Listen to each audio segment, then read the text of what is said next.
রমাকান্ত একজন ধাবাওয়ালা ছিল। ওর ধাবা হাইওয়েতে ছিল, সেই জন্য সব সময় গ্রাহকদের ভিড় লেগে থাকতো। দাদা, একটা ঘুগনি লুচি, একটা পোলাও আর একটা খিচুড়ি দাও, একটু তাড়াতাড়ি দাও।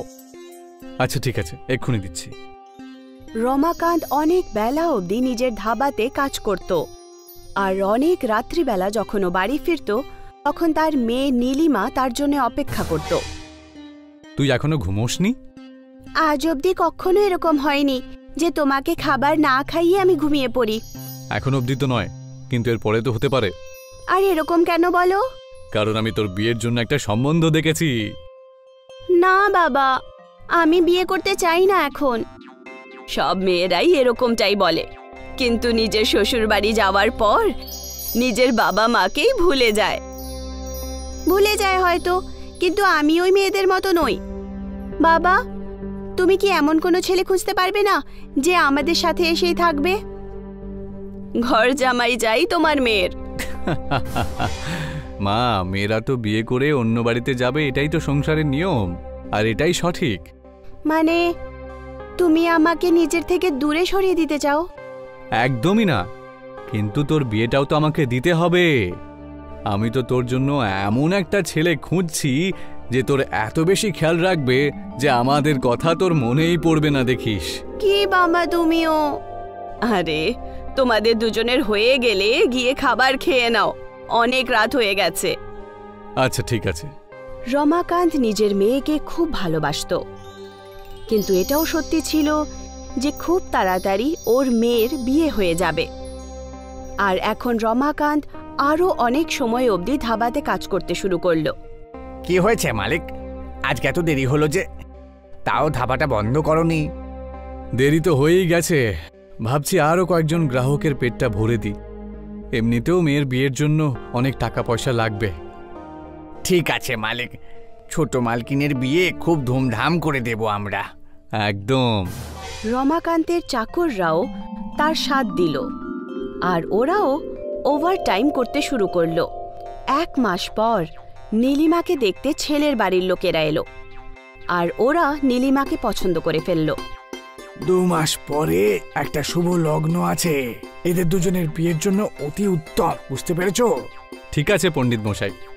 সবাই খুশি ছিল, নীলিমার বিয়ে পাকা হয়ে গেছিল। রমাকান্ত এদিক ওদিক থেকে টাকা জোগাড় করতে লাগলো। ও এটা চাইতো না যে তার মেয়ের বিয়েতে কোনো রকমের কমি থাকুক, কিন্তু একদিন যখন ও তাড়াহুড়োয় হাইওয়ে রোড ক্রস করছিল, তখনই একটা ট্রাক এসে ওকে ধাক্কা মেরে দেয়, আর ও ওখানেই মরে যায়।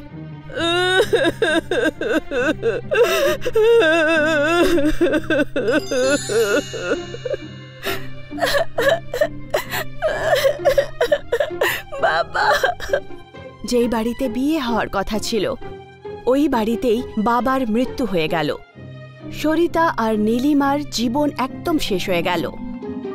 কিছুদিন পর কিশোর রমাকান্তের বাড়িতে এলেন।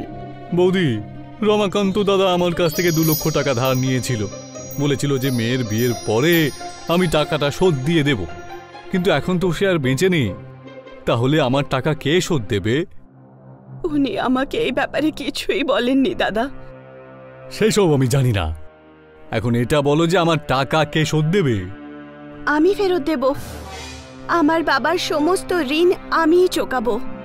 আপনি ব্যাস আমাকে 6 মাসের সময় দিয়ে দিন। ঠিক আছে মা, আমি 6 মাস পর আবার ফিরে আসব, তখন কিন্তু আমার টাকা চাই, বলে দিলাম। সরিতা নিজের মাথা ধরে কাঁদতে শুরু করলো।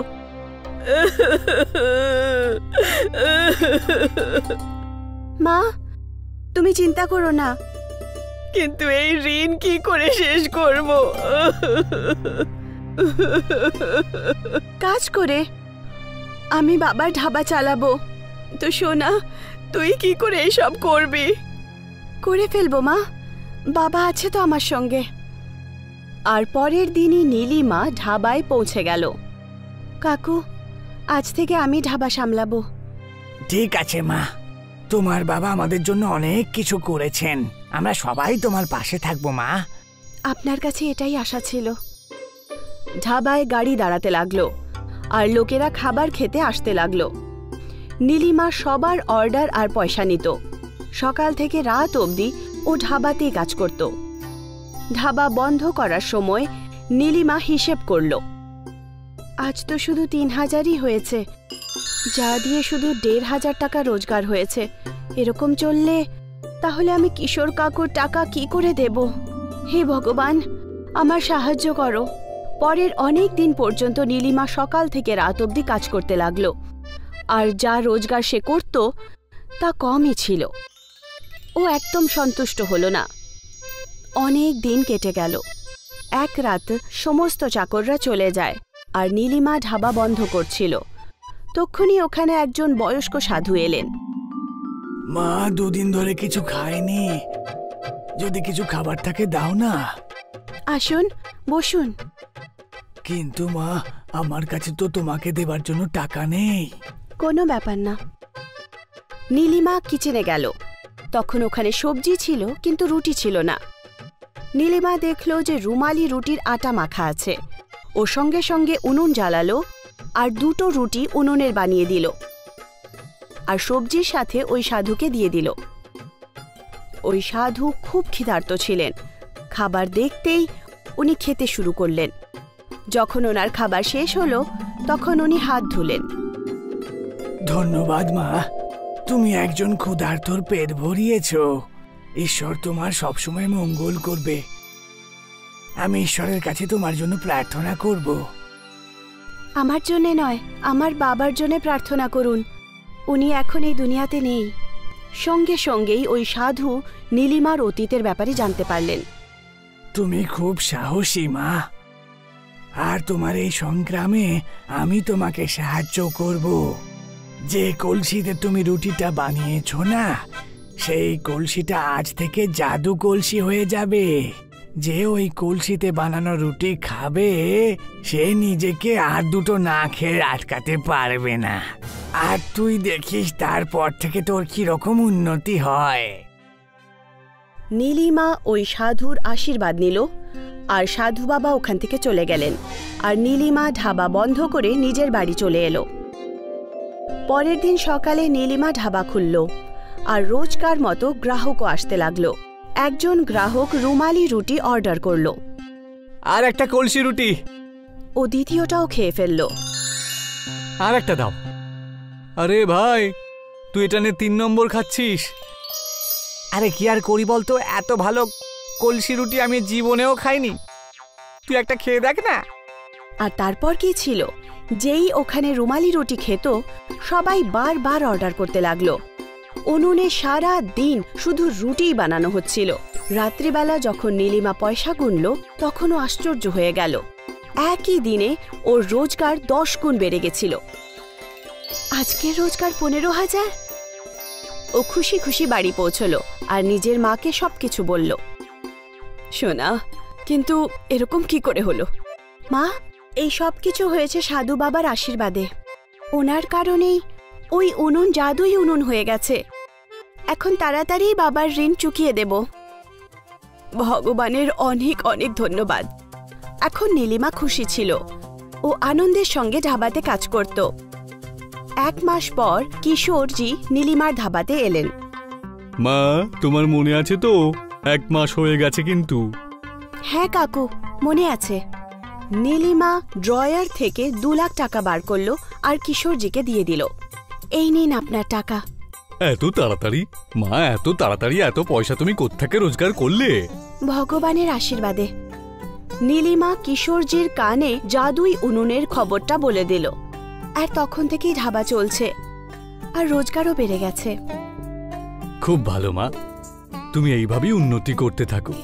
আমার আশীর্বাদ সব সময় তোমার সঙ্গে থাকবে। কিশোর নীলিমাকে আশীর্বাদ দিয়ে ওখান থেকে চলে যান, কিন্তু ওর মনে পাপ ছিল। রাত্রিবেলা যখন ধাবা বন্ধ হলো তখন কিশোর ওই জাদুই উনুন চুরি করার জন্য সেখানে এলো।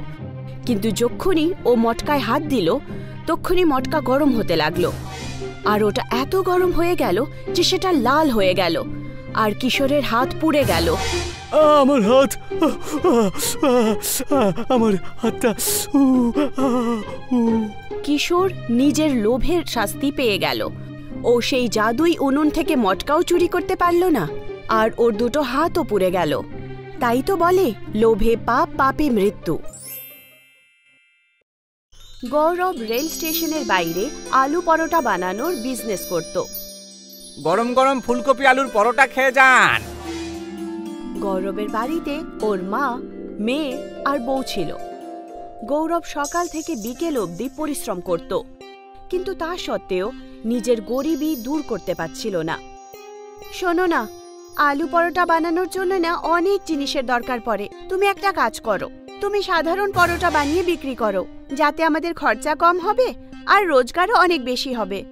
না, আমি এটা করতে পারবো না। সাদা পরোটা খেতে কেউ ভালোবাসে না, বুঝেছো?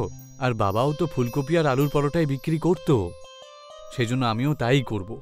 গৌরবের কাছে অনেক রকমের গ্রাহক আর ওদের অনেক রকমের ডিমান্ড থাকতো। শোনো ভাই, আমার পরোটাতে একটু ফুলকপি আর আলু বেশি করে ভরে দিও। আর আমার একটু পরোটার সাথে তরকারিও লাগবে। আমাকে পরোটার সাথে একটু আচার দিও। আমার পরোটার সাথে দই লাগবে। গৌরব কখনো কখনো গ্রাহকদের ডিমান্ড শুনে অস্থির হয়ে পড়ত। আপনার যদি পরোটার সাথে তরকারি চাই, তাহলে আলাদা করে টাকা দিতে হবে। আমি আলাদা করে টাকা দেব না। দেখতে পাচ্ছ তোমরা সবাই, এই গৌরব তো তরকারির জন্য আলাদা করে টাকা চাইছে। চলো চলো, আমরা এখানে আর খাবার খাবো না। আরে শোনো, তোমরা সবাই কোথায় যাচ্ছ? আরে দাঁড়াও। একদিন গৌরব খুব নিরাশ হয়ে বাড়ি ফেরে। কি হলো? পরোটা খাওয়ার গ্রাহক দিনের পর দিন কম হয়ে যাচ্ছে। গ্রাহকরা টাকাও দিতে চাইছে না, কিন্তু ওদের পরোটার সাথে তরকারি, দই, আচার সব কিছু চাই, বুঝতে পেরেছো? চলো কোথাও বাইরে গিয়ে ঘুরে আসি, একটু মুড ফ্রেশ হয়ে যাবে। আমাদের কাছে অত টাকাও নেই যে কোনো ট্যুরিস্ট প্লেসে আমরা ঘুরতে যেতে পারি। তোমার বাড়ি থেকেই বরং একটু ঘুরে আসি। গৌরব নিজের শ্বশুর বাড়িতে ঘুরতে গেল, যেটা একটা গ্রামে ছিল। রাস্তায় গৌরব আর ওর বউয়ের তেষ্টা পেল। ওরা কোথাও ঝর্ণার আওয়াজ শুনতে পেল। এই ঝর্ণার শব্দটা পূর্ব দিক থেকে আসছে। গৌরব আর ওর বউ পূর্ব দিকে যেতে লাগলো। জঙ্গলের পেছনে ওরা একটা ঝর্ণা দেখল। এই ঝর্ণাটা দেখতে তো দারুণ। গৌরব আর ওর বউ মন ভরে জল খেয়ে তেষ্টা মেটালো আর হাত পাও ধুয়ে নিল। যখন ওরা যাওয়ার জন্য তৈরি হলো, তখন ওরা কারোর আওয়াজ শুনতে পেল। এই আওয়াজ ঝর্ণার পেছন থেকে আসছে। ঝর্ণার ভেতরে ঢুকে দেখতে হবে, তবেই বোঝা যাবে যে ওপারে কে রয়েছে। কিন্তু ঝর্ণার ভেতরে ঢোকাটা বিপজ্জনকও হতে পারে। না না না, এটা কোনো রকমের জাল হতে পারে। তখনই ঝর্ণা থেকে একটা আওয়াজ আসে। না না, এটা কোনো জাল নয়। আমাকে সাহায্য করো, আমি একজন সাধু। আমাকে এখান থেকে মুক্তি দাও। ঝর্ণার ভেতরে আমাকে যেতেই হবে। আমি যদি ওখানে বন্দি থাকতাম, তাহলে আমি কি এটা চাইতাম না যে আমায় কেউ মুক্তি করুক? গৌরব ঝর্ণার পাড়ে গেল। ও দেখতে পেল একজন সাধুকে কাঁটাদার লাঠির সঙ্গে বাঁধা আছে। সাধুর পিঠ থেকে রক্ত ঝরছিল। তুমি কে, আর এখানে কি করে চলে এলে? আমি সবকিছু বলবো, আগে তুমি আমাকে এখান থেকে মুক্তি দাও। গৌরব দড়ি কেটে দিল আর সাধু আজাদ হয়ে গেলেন। তোমাকে অসংখ্য ধন্যবাদ। আমি একজন সাধু, আর আমার কাছে কিছু অদ্ভুত শক্তি আছে। আমি মানুষের ইচ্ছা পূরণ করতে পারি। যে কয়েকজন আমার সুযোগ নিয়ে বাজে কাজ করার জন্য চেষ্টা করেছিল, যখন আমি ওদের কথা না শুনি, তখন ওরা আমাকে এই ঝর্ণার পেছনে বন্দি করে দেয়। তোমার কাছে যখন অদ্ভুত শক্তি রয়েছে, তখন তুমি নিজেকে কেন রক্ষা করতে পারোনি? আমি আমার শক্তির প্রয়োগ নিজের জন্য করতে পারি না। আচ্ছা সাধু বাবা, আমি এখন আসছি। আমাকে শ্বশুর বাড়ি যেতে হবে, আর দেরিও হয়ে যাচ্ছে। আরে তুমি খালি হাতে কেন যাচ্ছ? তুমি আমাকে সাহায্য করেছো, তুমি বলো আমি তোমায় কি সাহায্য করতে পারি। তোমার যদি কোনো ইচ্ছা থাকে তাহলে বলো আমায়। না সাধু বাবা, আমি আসলে খেটে খুঁটে আমার জীবনে কিছু একটা করতে চাইছি। সাধু গৌরবের কাজে অনেক খুশি হল, আর উনি মনে মনে গৌরবকে আশীর্বাদ দিলেন। গৌরব নিজের শ্বশুর বাড়ি থেকে ফিরে আসার পর আবার আলু পরোটার বিজনেস শুরু করে দিল। আসুন, গরম গরম ফুলকপি আলুর পরোটা খেয়ে যান। আসুন আসুন। গ্রাহক আবার অনেক রকমের ডিমান্ড করতে লাগলো। আরে ভাই, পরোটার সাথে আমার তরকারিও লাগবে। তরকারি তো আর নেই। তক্ষুনি হঠাৎ করে ওই পরোটার থালায় একটা সবজির বাটি রয়ে গেল। আমার পরোটার সাথে দই লাগবে। আমার কাছে দই নেই। আর তক্ষুনি ওই পরোটার থালায় এক বাটি দই চলে এলো। আমার পরোটার সাথে আচার লাগবে। আমার কাছে আচার নেই। এটা বলা মাত্রই ওই প্লেটে আচারের বাটি চলে এলো। সমস্ত লোকেদের মাথা ঘুরে গেল। এসব হচ্ছেটা কি? আমি তো এদেরকে তরকারি, দই আর আচার দিইনি। তাহলে এদের প্লেটে এসব চলে এলো কোত্থেকে? তখনই ওখানে ওই সাধু বাবা এলেন, যাকে গৌরব ঝর্ণার পেছনে গিয়ে আজাদ করেছিল।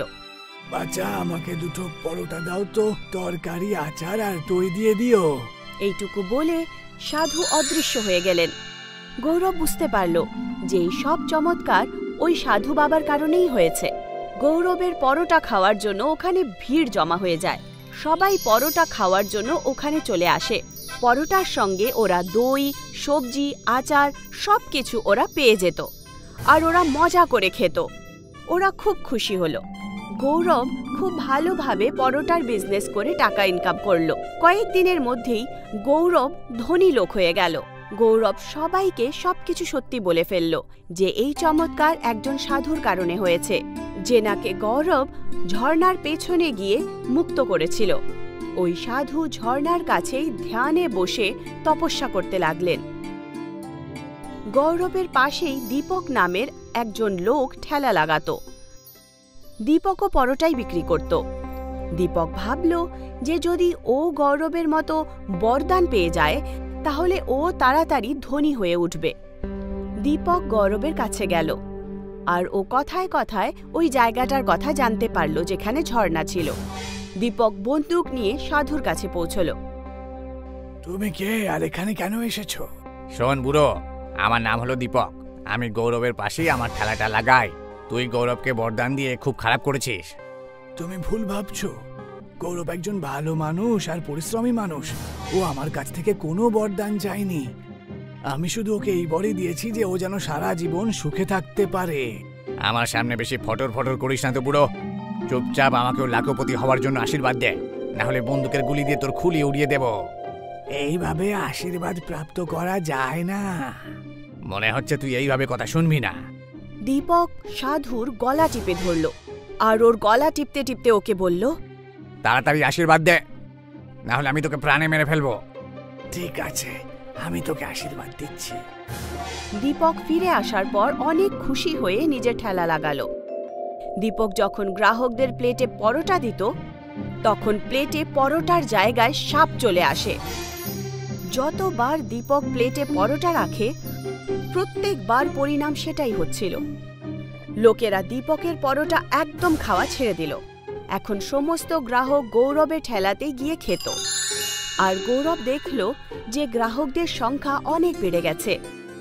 তখন গৌরব দুটো চাকর রেখে একটা রেস্টুরেন্ট খুলে ফেলল, আর এইভাবে নিজের পরিশ্রম দিয়ে সততার সঙ্গে নিজের জীবন ভালো করে তুলল।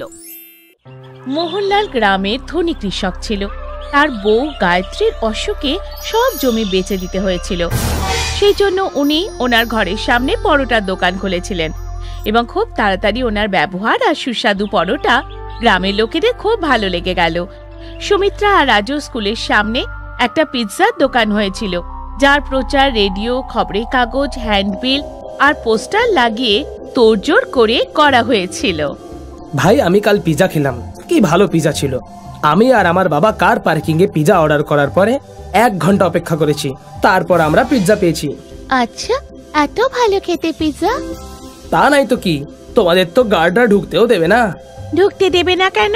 আরে ওটা তোমাদের বাবার মতো তো ফুটপাতের পরোটার দোকান না যে যে কেউ চলে যাবে। ওই দোকানের একটা স্ট্যাটাস আছে, বড় লোকরা তাদের গাড়ি নিয়ে দাঁড়িয়ে থাকে, তারপরেই তারা পিৎজা খেতে পারে, বুঝেছো? রকির কথা শুনে সবাই হাসতে থাকে। সুমিত্রা পরোটা নিয়ে মজাটা একদম পছন্দ করেনি। রাজু যখন স্কুল থেকে বাড়ি যাচ্ছিল তখন পিৎজার দোকানে লোকের ভিড় দেখে দাঁড়িয়ে পড়ে। সুমিত্রা ওকে বুঝিয়ে সুঝিয়ে বাড়ি নিয়ে আসে। বাবা, বাবা, আমরাও পিৎজা খেতে চাই। ঠিক আছে বাবা, খাইয়ে দেবো একদিন। এখন আমি গরম গরম আলুর পরোটা বানিয়েছি, ওটা খাও।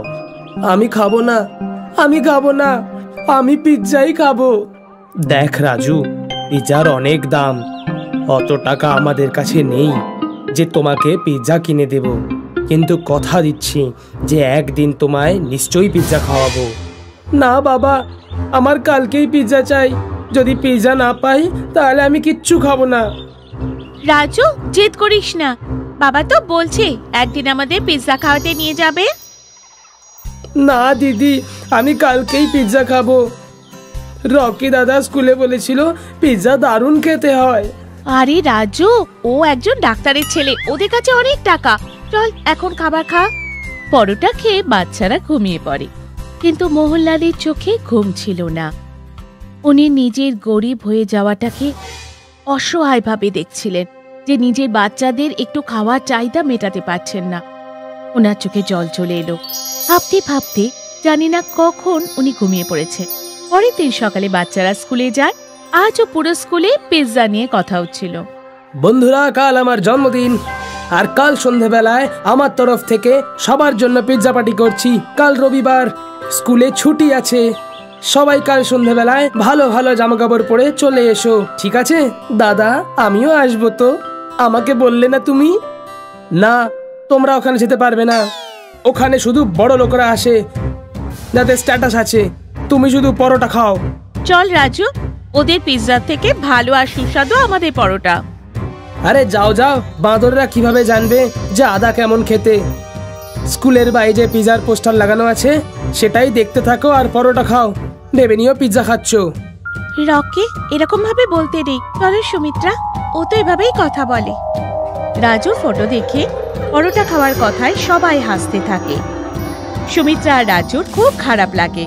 দুজনেই বাড়ি চলে আসে। আরে রাজু, এরকম মন খারাপ করে দাঁড়িয়ে আসো কেন? বাবা, আসলে কথা হলো, রকির কাল জন্মদিন। ও সবাইকে নেমন্তন্ন করেছে, কিন্তু আমাদের করেনি, কারণ ওখানে সব বড় লোকরা আসবে। ব্যাস এই ব্যাপার। কাল আমি তোমাদের জন্য দারুণ আলুর পরোটা বানাবো আর আমরা পার্টি করব। আমি পরোটা খেতে চাই না, আমি শুধু পিৎজা খেতে চাই। আমার পিৎজা চাই। বাবু, আমি বললাম তো যে এখন আমার কাছে তোমাদের মাইনে দেবারও টাকা নেই। পিৎজা কোথা থেকে খাওয়াবো? এটা বলে মোহনলাল চোখে জল নিয়ে বাড়ির বাইরে পরোটার দোকানে চলে এলো। রাজু, তোমার এরকম বলা উচিত হয়নি। পিৎজা জেদ ছেড়ে দাও ভাই। যখন টাকা আসবে আমরা নিশ্চয় পিৎজা খাবো। এখনো অবধি আমাদের কাছে কি টাকা আছে? সবাই নতুন নতুন জামা কাপড় পরে, আর আমরা 2 বছর ধরে একই জামা পরি। আমরা কি কোনোদিন পিৎজা খেতে পারবো না দিদি? এরকম কথা নয় ভাই, আমরা একদিন নিশ্চয় পিৎজা খাবো।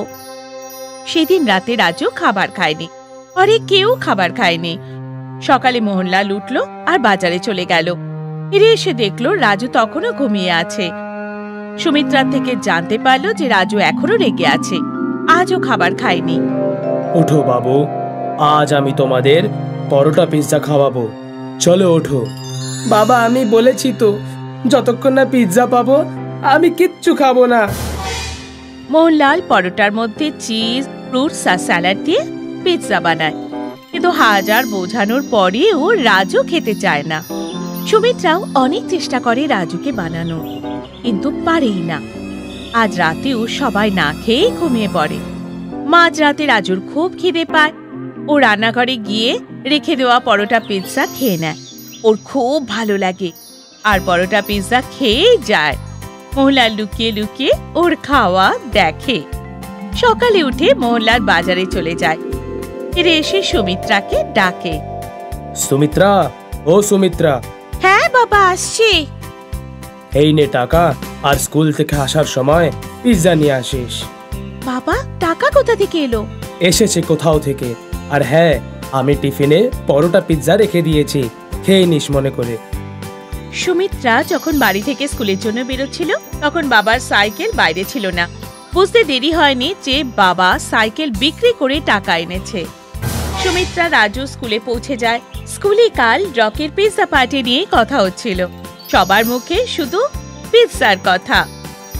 টিফিনে সুমিত্রা আর রাজু পরোটা পিৎজা খাচ্ছিল। ওখানে রীতা আসে। আরে, তোমরা এটা কি খাচ্ছ? এটা আমাদের বাবা বানিয়েছে, পরোটা পিৎজা।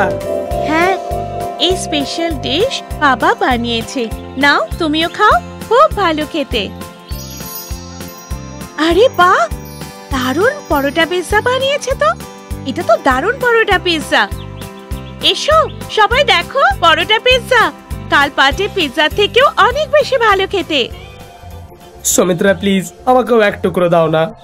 হ্যাঁ হ্যাঁ রকি, এই নাও। বাহ, সত্যি দারুণ খেতে এটা পরোটা পিৎজা, এরকম তো আমি জীবনেও খাইনি। শিগগিরই পুরো গ্রামে পরোটা পিৎজার কথা ছড়িয়ে পড়ল। সুমিত্রা ওর বাবাকে পরোটা পিৎজা বানানোর কথা বলল। এখন ওদের দোকানে প্রচুর ভিড় হতে শুরু করলো। পিৎজার দোকানে গ্রাহকদের সংখ্যা ক্রমশ কমতে লাগলো। পিৎজার দোকান প্রায় বন্ধ হতে যাচ্ছিল। তখনই একদিন পিৎজার দোকানের মালিক নিজে মোহনলালের কাছে এলো। মোহনলাল বাবু, আপনার পরোটা পিৎজার খুব নাম শুনেছিলাম, আজ টেস্টও করলাম, সত্যি দারুণ খেতে, তোমার হাতে তো জাদু আছে। অনেক ধন্যবাদ।